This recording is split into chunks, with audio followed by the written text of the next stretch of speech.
अस्सलामु अलैकुम रहमतुल्लाह। आज हमारा इंग्लिश लैंग्वेज कोर्स का पार्ट नंबर 52 है और आज हम बड़ा इंटरेस्टिंग सा टॉपिक आपके लिए लेकर आए हैं जो कि आम तौर पर स्टूडेंट्स को समझने में गलती भी करते हैं, और वो है प्रीपोजिशन एंड कंजंक्शन। इससे पहले के जो पार्ट्स ऑफ स्पीच हैं वो हमने क्लियर कर लिए। आज हम बात करेंगे प्रीपोजिशन और कंजंक्शंस के बारे में। प्रीपोजिशन और कंजंक्शन जो है ये ऐसा टॉपिक है कि इसमें अक्सर स्टूडेंट्स जो है कंफ्यूज हो जाते हैं कि हम इसको प्रीपोजिशन कहें या इसको कंजंक्शन कहें, दोनों में फ़र्क कैसे करें। तो आज पहले मैं एक एक करके दोनों की आपको तफसील बताता हूँ कि प्रीपोजिशन किसे कहते हैं और कंजंक्शन किसे कहते हैं। उसके बाद फिर हम दोनों के दरमियान फ़र्क आपको बताएंगे कि दोनों के अंदर डिफरेंस क्या है, what's the difference between preposition and conjunction. Okay, तो आज की वीडियो छोटी सी होगी लेकिन आपके लिए बड़ी फ़ायदेमंद होगी। अगर इसको आप सही से समझ लेंगे सारी ज़िंदगी के लिए आप इस कन्फ्यूजन से आपकी जान छूट जाएगी कि ये प्रीपोजिशन है या कंजंक्शन है। ठीक है, तो चलिए सबसे पहले हमारे पास है, जैसा कि आप देख सकते हैं, प्रीपोजिशन। प्रीपोजिशन नाम से ही आपको पता चल जाता है कि इसकी पोजीशन जो होती है पहले होती है। प्री और पोजीशन, इसकी पोजीशन किससे पहले होती है? जो जिसके साथ इसका ताल्लुक है उससे पहले इसकी पोजीशन होती है। ठीक है, तो इस वजह से प्रीपोजिशन इसको कहते हैं। तो आप समझ जाइएगा बात को कि इसकी डेफिनेशन क्या है। A word that shows the relationship between noun, pronoun and another word. ठीक है, ऐसा लफ्ज़ के जो नाउन, प्रोनाउन या किसी और वर्ड के दरमियान रिलेशनशिप को जाहिर करे, ताल्लुक़ को जाहिर करे, ताल्लुक़ को जाहिर करे। समझ रहे हैं बात को? तो इसे कहते हैं हम प्रीपोजिशन। फॉर एग्जांपल, आप एक बात हमने आपको बताई कि नाउन के दरमियान रिलेशन, दूसरा प्रोनाउन के दरमियान और तीसरा किसी और वर्ड के दरमियान। तो आइए हम तीनों की वन बाय वन एग्जांपल देखते हैं। फर्स्ट ऑफ ऑल हमारे पास एग्जांपल है, the keys are in my bag. चाबियां मेरे बैग में हैं। ठीक है, अब यहाँ पे अगर देखा जाए तो प्रीपोजिशन क्या है? इन। इन किसका ताल्लुक बता रहा है? माई बैग का। ठीक है, तो माई बैग से पहले आया प्रीपोजिशन, इस वजह से कह रहे हैं कि माई बैग से पहले। माई बैग क्या है? ये नाउन फ्रेज है। ठीक है, मेरा बैग। ठीक है, तो ये बता रहा है कि चाबियां कहाँ हैं? मेरे बैग में हैं।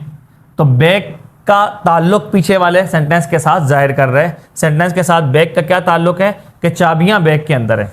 ठीक है, नेक्स्ट एग्जांपल को अगर आप देखें तो the shoes are under the bed. Shoes कहाँ है? बेड के नीचे। अब द बेड क्या है? ये एक नाउन है, बेड एक नाउन है। अब नाउन का रिलेशन जो है सेंटेंस के साथ क्या है? इस बेड का रिलेशन सेंटेंस के साथ क्या है कि सेंटेंस में बात हो रही है शूज़ की। शूज़ सब्जेक्ट है इस सेंटेंस का, तो शूज़ के बारे में बताया जा रहा है कि शूज़ कहाँ हैं? बेड के नीचे हैं। ठीक है, तो बेड का रिलेशन पूरे सेंटेंस के साथ क्या है? ये हमें अंडर बता रहा है कि बेड के नीचे हैं। ठीक हो गया। नेक्स्ट एग्जांपल अगर आप देखें तो इन एग्जांपल में देखें ये नाउन फ्रेज आ गई, ये नाउन आ गया, और उसके बाद देखें ही केम आफ्टर मी, वो मेरे बाद आया। अब यहाँ पे आफ्टर हमें बता रहा है कि मी जो है ये क्या है? मी प्रोनाउन है। मी का ताल्लुक सेंटेंस के साथ क्या है? कि वो आया। सही है, सब्जेक्ट जो है वो है, ही सब्जेक्ट है, वो आया, लेकिन कब आया? आफ्टर मी, मेरे बाद। तो ये मी जो है ये प्रोनाउन है। तो प्रोनाउन का सेंटेंस के साथ क्या ताल्लुक है? ये कौन बता रहा है? आफ्टर बता रहा है। ठीक है, तो ये आफ्टर क्या हुआ? प्रीपोजिशन हुआ, ये प्रोनाउन से पहले आया हुआ है। ठीक है, तो प्रीपोजिशन है। नेक्स्ट अगर आप देखें तो उसमें एक बात थी कि अनदर वर्ड, किसी और वर्ड का ताल्लुक। वो कोई और वर्ड क्या हो सकता है? तो देखिए एग्जाम्पल देखिए, the class starts at 8 o'clock। Class 8 बजे शुरू होती है। The class starts at 8 o'clock। Class 8 बजे शुरू होती है। तो अब यहाँ पे देखिए आप, 8 जो है ये प्रीपोजिशन है। किसके बारे में, किसका ताल्लुक बता रहा है? 8 o'clock का। ये 8 o'clock जो है ये नाउन तो नहीं है ना, ये प्रोनाउन भी नहीं है, बल्कि ये क्या है? ये टाइम बता रहा है। 8 o'clock क्या है? टाइम फ्रेज है ये। 8 o'clock को आप कह सकते हैं कि ये टाइम है। ठीक है, टाइम का ताल्लुक जो है इस सेंटेंस के साथ है। कौन बता रहा है? ये 8 बता रहा है। ठीक है, तो ये क्या हुआ? 8 प्रीपोजिशन हुआ जो 8 o'clock को पिछले सेंटेंस के साथ जोड़ रहा है, सेंटेंस के साथ ताल्लुक उसका जाहिर कर रहा है कि क्लास कब शुरू होती है? 8 बजे शुरू होती है। अब आइए कुछ कॉमन प्रीपोजिशंस हैं जो अक्सर हमारे इस्तेमाल में होते हैं, उनको थोड़ा उन पर नज़र डालते हैं। इन किस लिए होता है? ये मीनिंग देता है किसी चीज़ के अंदर होने की। ठीक है, for example students are in the class, students class में हैं। सही, उसके बाद अगर देखिए एट, लुक एट मी, मुझे देखो। अब यहाँ पर क्या आ गया? एट प्रीपोजिशन आ गया। Under, for example the cat is under the table, बिल्ली टेबल के नीचे है। अब ये अंडर नीचे होने की मीनिंग दे रहा है। ओवर ऊपर होने की मीनिंग दे रहा है, ठीक है।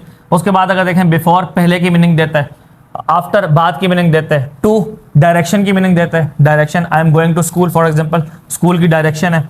फ्रॉम ये किसी चीज़ के स्टार्ट होने की मीनिंग देते हैं, भाई वहाँ से ये काम शुरू हुआ, स्टार्टिंग की मीनिंग देता है, ठीक है। विद साथ होने की मीनिंग देता है, अबाउट ताल्लुक़ की मीनिंग देता है, रिलेशन की मीनिंग देता है, ताल्लुक़ की मीनिंग देता है, सही है। ऑफ किसकी मीनिंग देता है, ये पोजीशन की मीनिंग देता है, ऑफ पोजीशन, पोजीशन यानी मिल्कियत की मीनिंग देता है, कब्जे की मीनिंग देता है, रिलेशन की मीनिंग भी देता है ये। बाय ये भी ताल्लुक़ की मीनिंग देता है। फॉर किसकी मीनिंग देता है, ये पोजीशन की मीनिंग भी देता है, ठीक है। और फॉर जो है पोजीशन की मीनिंग देता है। इनटू ये भी अंदर होने की मीनिंग देता है, लेकिन इसके साथ साथ में मूवमेंट भी हो। For example he is walking into the room, मतलब वो कमरे में जा रहा है। He is walking into the room, ये नहीं कह सकता कि he is walking in the room, ठीक है। हाँ, वो कमरे के अंदर ही अगर वॉक कर रहा है तो हम कह सकते हैं वो कमरे के अंदर वॉक कर रहा है, लेकिन अगर कोई बाहर से कमरे के अंदर जा रहा है तो हम क्या कहेंगे, he is walking into the room. तो इन टू भी अंदर की मीनिंग दे रहा है, लेकिन मूवमेंट के साथ, ठीक है। ऑन टू ये ऊपर की मीनिंग देता है। For example the cat is jumping onto the roof, बिल्ली जो है वो छत के ऊपर छलांग लगा रही है, मतलब नीचे छलांग लगा के छत के ऊपर जा रही है, ऑन टू द। अच्छा जी, उसके अलावा अगर थ्रो देखें, थ्रो जो है ये भी प्रीपोजिशन है। एग्जाम्पल नोट कीजिए, the train is passing through the station, train जो है वो स्टेशन से गुजर रही है। तो थ्रो किस मीनिंग में देते हैं, किसी चीज़ के एक हिस्से से दाखिल होकर दूसरे हिस्से से निकलना, ये मीनिंग देते हैं थ्रो, ठीक है। तो डिटेल हर एक की अपनी अपनी डिटेल है, फिर इनमें जब हम अलग डिटेल में बात करेंगे तो फिर ये बहुत लंबी लंबी बात हो जाएगी। हर प्रीपोजिशन की अपनी अपनी डिटेल है। ये सरसरी तौर पर मैंने आपको इनकी थोड़ी बहुत एग्जांपल्स दे दी हैं समझने के लिए कि हम किस तरीके से सेंटेंस को समझेंगे। ये हमारे प्रीपोजिशन का जो पार्ट है वो है, इसको आप अपने पास नोट करें। तो इसके बाद फिर हम चलते हैं नेक्स्ट पार्ट की तरफ जो कि कंजंक्शन का है। तो अब हम समझते हैं कंजंक्शन को। कंजंक्शन क्या होता है, सबसे पहले आप उसकी डेफिनेशन देख लीजिए। A word that joins words, phrases और सेंटेंसेस, ठीक है। वो लफ्ज़ जो वर्ड्स को, फ्रेजेस को और सेंटेंसेस को आपस में जोड़े, ठीक है। वर्ड्स को, फ्रेजेस को, सेंटेंसेस को आपस में जोड़े, आपस में जोड़ देते हैं। उनको अलग अलग होते हैं, उनको आपस में मिलाकर एक बना देता है। सेंटेंसेस को आपस में जोड़ देते हैं, फ्रेजेस को आपस में जोड़ देते हैं, ठीक है। फॉर एग्जाम्पल यहाँ पे लफ्ज़ आप देखिए, अगर एग्जाम्पल देखिए सबसे पहले, I bought apples and bananas, मैं एप्पल्स और बनानास, मैंने एप्पल्स और बनानास खरीदे, मैंने सेब और केले खरीदे, मैंने सेब और केले खरीदे। अब यहाँ पे एंड जो है ये क्या है, ये कंजंक्शन है जो मिला रहा है इन दोनों को आपस में, ठीक है। ये दोनों वर्ड्स आपस में मिल रहे हैं। मैंने खरीदी एक चीज़ नहीं है, मैंने दो चीज़ें खरीदी, ठीक है। तो एक ही सेंटेंस के अंदर मैंने दोनों का जिक्र कर दिया। अगर ये कंजंक्शन ना होता तो मुझे क्या कहना पड़ता, I bought apples, I bought bananas, मुझे दोनों सेंटेंस कहने पड़ते, ठीक है। लेकिन कंजंक्शन आ गया मेरे पास तो मुझे लंबा सेंटेंस कहने की ज़रूरत नहीं है। इसने इसको यानी बनानास को एप्पल के साथ जोड़ दिया, ठीक है। तो दोनों का एक ही मतलब हो गया, दोनों एक ही वर्ब के तहत दोनों आ गए, ठीक है। तो एक ही सेंटेंस के साथ दोनों चीज़ें आ गई। तो ये किसने किया, कंजंक्शन ने किया, सही है। I bought apples and bananas, मैंने सेब और केले खरीदे। नेक्स्ट अगर देखें, call me when you arrive, जब तुम पहुंच जाओ तो मुझे कॉल करना, ठीक है। अब यहाँ पे देखिए व्हेन क्या है, ये यू अराइव को और कॉल मी को आपस में जोड़ रहे हैं, सही है। मुझे कॉल करना कब, जब तुम पहुंच जाओ, ठीक है। तो यू अराइव क्या है, ये सब्जेक्ट प्लस वर्ब का ये क्या है, सब्जेक्ट प्लस वर्ब फ्रेज है। ये यू अराइव क्या है, सब्जेक्ट प्लस वर्ब फ्रेज है, ठीक है। तो ये सब्जेक्ट हो गया, ये वर्ब हो गया, तुम पहुंच जाओ, ठीक है। जब तुम पहुंच जाओ, जब तुम पहुंच जाओ, तो ये किसने जोड़ा आपस में, व्हेन ने, ठीक है। व्हेन ये काम कर रहे हैं कि दोनों को आपस में जोड़ के मीनिंग दे रहे हैं हमें क्या, कि जब पहुंच जाओ तो तब कॉल करना, ठीक है। तो व्हेन यहाँ पे कंजंक्शन आ गया। नेक्स्ट नंबर 3 पर सेंटेंस देखिए, it was raining so we stayed inside, बारिश हो रही थी तो हम अंदर ही ठहर गए। अब यहाँ पे अगर देखिए तो इट वाज रेनिंग अलग सेंटेंस है, वी स्टेड इनसाइड अलग सेंटेंस है, लेकिन ये दोनों को आपस में जोड़ रहा है, साथ में एक तरह की वजह भी बता रहा है कि हम अंदर क्यों ठहरे, क्योंकि बारिश हो रही थी। तो it was raining so we stayed inside, बारिश हो रही थी तो हम अंदर ठहर गए। तो ये क्या हुआ, सो कंजंक्शन हो गया जो दोनों सेंटेंसेस को आपस में जोड़, दो वर्ड्स को भी आपस में जोड़ सकता है, दो फ्रेजेस को भी आपस में जोड़ सकता है, ठीक है, और दो सेंटेंसेस को भी आपस में जोड़ सकता है। ये कंजंक्शन का कमाल होता है। कुछ जो कॉमन जो ज़्यादातर यूज़ होते हैं हमारे पास कंजंक्शन, उनको आप देख लीजिए, फिर आगे हम दोनों का डिफरेंस बताएंगे। आपने क्या करना है, आपने ये सारा काम लिखना है, ठीक है, प्रीपोजिशन वाला भी लिखना है, कंजंक्शन वाला भी सारा लिखना है, सही तरीके से लिखना है, समझना है, और फिर मुझे सारा काम आपने लिख कर सेंड करना है, और साथ में वॉइस भी आपकी जो आप समझें, इससे कोई गलत तो नहीं समझ गया आप, ये मैं चेक करना चाहूँगा। तो आप ये सारा काम लिख कर मुझे सेंड कीजिएगा लाजमी। तो अब देखिए फॉर, अब आप कहेंगे सर ये फॉर जो है आपने प्रीपोजिशन में भी लिखा और यहाँ पे कंजंक्शन में भी लिखा, तो मैं दोनों का डिफरेंस आपको लाजमी बताऊंगा, ठीक है। एंड आ गया हमारे पास, नॉर आ गया, बट आ गया, इन सब का इस्तेमाल भी आपको बताऊंगा सारा, ठीक है। ये सब हम डेली लाइफ में अपने स्ट्रक्चर्स में इस्तेमाल करेंगे सारी चीज़ें, ये कोई भी चीज़ रहेगी नहीं, ठीक है। और आ गया, ठीक है। उसके बाद येट देखें, so, if, while, when, since, after, ठीक है। आफ्टर देखें प्रीपोजिशन में भी आ गया और यहाँ भी आफ्टर आ गया। तो ये सारी चीज़ें हम अभी जब आगे सेंटेंस इसकी ला रहे हैं, जब हम इन दोनों का डिफरेंस ला रहे हैं, तो फिर हम आपको बता रहे हैं कि कैसे फ़र्क करेंगे कि ये प्रीपोजिशन है और ये कंजंक्शन है।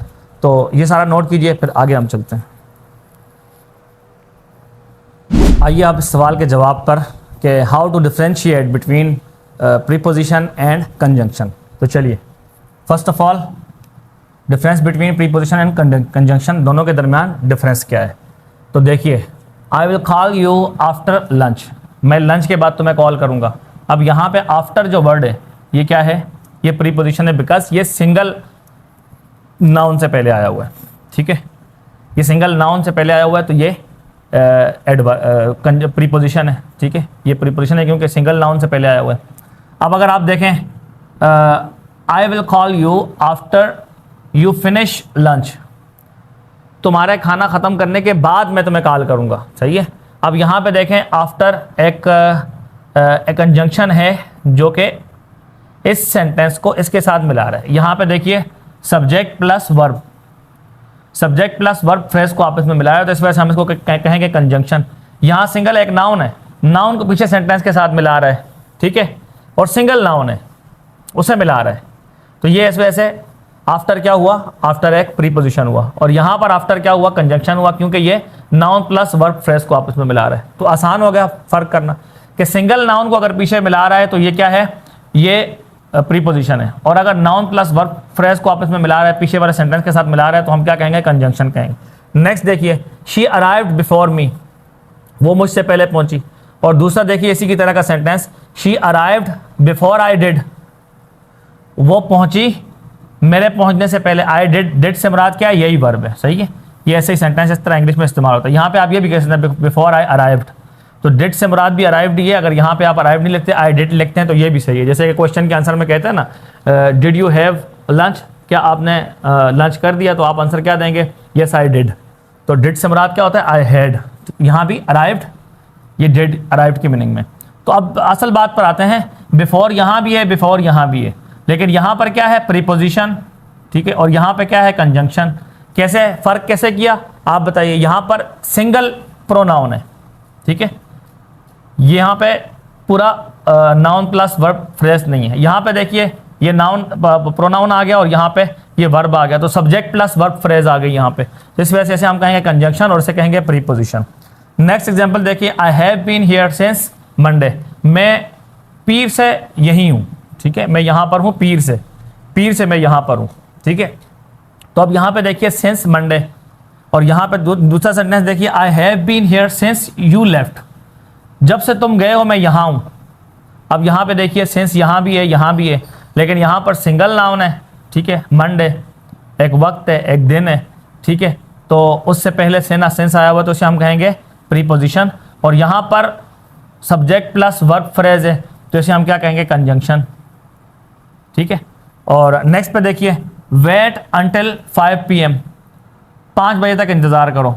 अब यहाँ पर आप देखें अगर, तो 5 PM जो है ये सिंगल एक टाइम है, ठीक है, तो टाइम को पिछले सेंटेंस के साथ मिला रहा है, तो इससे हम क्या कहेंगे, प्रीपोजिशन कहेंगे, ये प्रीपोजिशन है।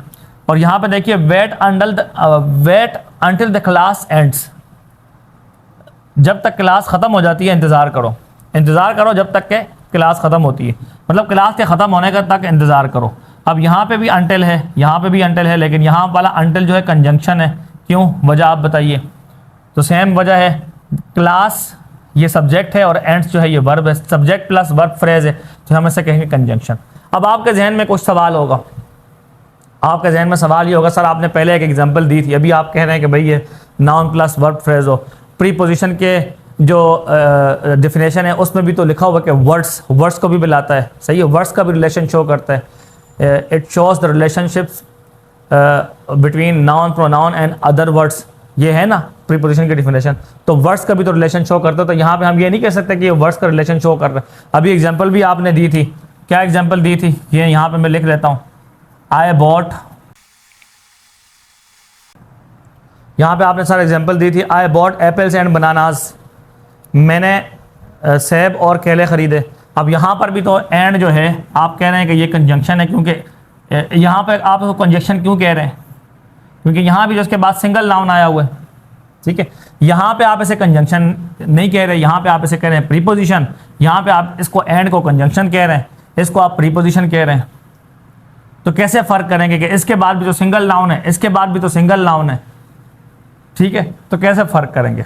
तो याद रखिएगा कि कंजंक्शन जब दो नाउन्स को आपस में मिलाते हैं ना, दो वर्ड्स को आपस में मिलाता है, तो वो सेम कैटेगरी के वर्ड्स होते हैं, सेम कैटेगरी के वर्ड्स। फॉर एग्जाम्पल देखें, दो सेम कैटेगरी के वर्ड्स हैं, एप्पल्स भी नाउन है, बनानास भी नाउन है, इन दोनों को आपस में मिला रहा है, तो ये कंजंक्शन है। यहाँ पे आप देखिए आफ्टर के बाद क्या है, लंच, इससे पहले कोई ऐसा नाम है नहीं है, ठीक है, ऐसा कोई नाउन नहीं है इससे पहले, सेम कैटेगरी नहीं है, सेम कैटेगरीज को आपस में मिला रहा है, ठीक है, इस वजह से हम इसको कहेंगे नाउन। नेक्स्ट एग्जांपल देखिए, यहां पे देखें, इस एग्जांपल में देखिए, Aamir and Shahid are friends, Aamir और शाहिद दोस्त हैं। अब यहाँ पे एंड जो है ये क्या है, कंजंक्शन है, ये आमिर और शाहिद को आपस में मिला रहा है, तो एंड के बाद तो यकीनन सिंगुलर नाउन है। यहाँ पे स्टूडेंट कंफ्यूज हो सकते हैं, लेकिन फ़र्क क्या है। अब यहाँ भी देखिए, यहाँ पे आप देख, इसको ले लेते हैं बिफोर मी, इसको ले लेते हैं, यहाँ भी सिंगल वर्ड है, ठीक है, और यहाँ भी एंड के बाद अगर देखें तो सिंगल वर्ड है, लेकिन दोनों में फ़र्क क्या है, यहाँ पे बिफोर के बाद एक अलग वर्ड है, ठीक है, बिफोर से पहले वर्ब है, तो सेम कैटेगरीज तो नहीं हुई ना। तो यहाँ पे देखिए सेम कैटेगरीज है, आमिर भी नाउन है, शाहिद भी नाउन है, तो सेम कैटेगरीज के अंदर आ गए, तो लिहाजा हम इसको कहेंगे कंजंक्शन। एक और एग्जांपल देखिए ताकि तस्कीन हो जाए, शी इज, एग्जांपल देखिए, she is smart but lazy. अब स्मार्ट भी एक एडजेक्टिव है और लेजी भी एडजेक्टिव है, तो दोनों सेम कैटेगरी आ गई ना। She is smart but lazy, वो स्मार्ट है लेकिन सुस्त भी है, ठीक है, वो समझदार तो है, तेज़ तरीन, समझने में तो तेज़ है लेकिन सुस्त है, काम करने में सुस्त है। अब यहाँ पे स्मार्ट भी एक एडजेक्टिव है और लेजी भी एडजेक्टिव है, अब दोनों सेम कैटेगरीज आ गई ना, दोनों सेम कैटेगरीज को मिला रहे हैं, क्या ये बट मिला रहे हैं, तो बट क्या हुआ, कंजंक्शन हुआ। एक और एग्जांपल देख लेते हैं,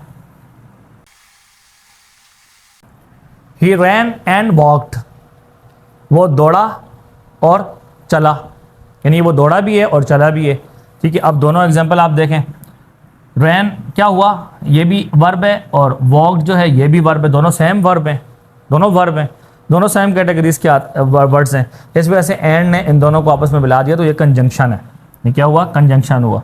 अब यहाँ पे आप देखिए जितनी भी एग्जांपल्स हैं जिनमें प्रीपोजिशन इस्तेमाल हुए हैं, उनके बाद वाला उनसे पहले वाला सेम कैटेगरीज नहीं है। अब यहाँ पे लंच देखिए, ये नाउन है और इससे पहले आप देखिए प्रोनाउन है, ठीक है, और यहाँ पे अगर आप देखें बिफोर को, बिफोर से पहले बिफोर के बाद जो है प्रोनाउन है, बिफोर से पहले वर्ब है। यहाँ पे अगर आप देखिए बिफोर, ये तो कंजंक्शन ही हो गया ना। प्रीपोजिशन को देखते हैं, ये देखिए प्रीपोजिशन है सिंस मंडे, सिंस से बाद आप देखें तो ये एक दिन का नाम है, सिंस से पहले ये सिंपल हेयर एडवर्ब है ये, ठीक है, तो दोनों के अंदर फ़र्क आ गया, कैटेगरी चेंज हो गई, ये एक दिन का नाम है और ये सिंपल एक एडवर्ब है। उसके बाद अगर देखें अंटिल, अंटिल के बाद आपको यहाँ पे टाइम बता रहे हैं, ठीक है, और अंटिल से पहले क्या है, वर्ब है, तो दोनों अलग अलग कैटेगरीज हो गई। तो कैटेगरीज सेम होनी चाहिए, कैटेगरीज सेम होंगी तो वो कंजंक्शन होगा, जो सेम कैटेगरीज को आपस में जोड़ता है। और प्रीपोजिशन जो होता है वो सिर्फ ताल्लुक ज़ाहिर करते हैं अपने से बाद वाले का पहले वाले के साथ। तो उसे हम प्रीपोजिशन कहते हैं। उम्मीद है कि आज की क्लास में आपको दोनों का की डिफिनेशन, प्रीपोजिशन क्या है, कंजंक्शन क्या है, उनकी एग्जांपल्स प्लस उनके दरमियान जो हमने फ़र्क किया है वो फ़र्क भी आपको अच्छे से समझ में आ गया होगा। तो आपने करना ये है कि सारा काम लिखना है और लिख कर आपने मुझे सेंड करना है, प्लस अपनी वॉइस के अगरचे आप एक एक एग्जाम्पल भी बोल दें ताकि मुझे पता चल जाए कि आप इस चीज़ को समझ गए हैं, सही तरीके से आपके जहन में बैठ गई। तो मिलते हैं नेक्स्ट क्लास में, तब तक के लिए अल्लाह हाफ़िज़।